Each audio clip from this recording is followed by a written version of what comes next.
আসসালামু আলাইকুম বন্ধুরা। আজকে দেখাবো হচ্ছে ড্রাগন ফলের যে গাছ আছে, ড্রাগন ফলের গাছে কিভাবে ফলগুলো ধরে থাকে। এই যে এটা দেখাতে পারছেন, এইটা হচ্ছে অত্যন্ত ছোট একটা, মানে কেবল হচ্ছে ফুল এখনো ঝরে পড়ে নাই। এই ড্রাগন ফলের ফুলগুলো যখন ঝরে পড়ার পরে আস্তে আস্তে হচ্ছে আপনার ড্রাগন ফলটা অনেক বড় হয়।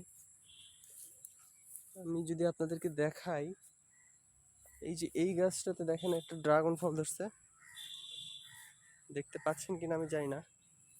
এই যে এটা একটা ড্রাগন ফল, হ্যাঁ, এটা অনেক বড় আকারের একটা ড্রাগন ফল হয়েছে।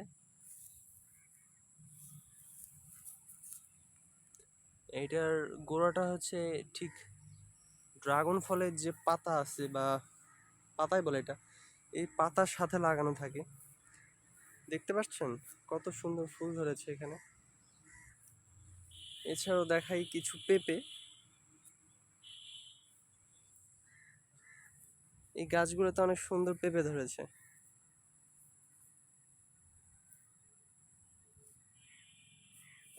বন্ধুরা, যারা এখনো ড্রাগন ফলের গাছে ভালোভাবে ড্রাগন ফল ধরা দেখেনি তাদেরকে দেখিয়ে দিলাম। আর এটা তো ড্রাগনের ফুল,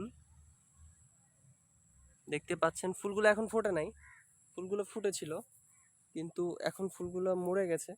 এই ফুলগুলো ঝরে পড়ে যাওয়ার পরে এই ড্রাগন ফল গাছগুলোতে হচ্ছে আপনার এই শুধু ফলটা থেকে যাবে।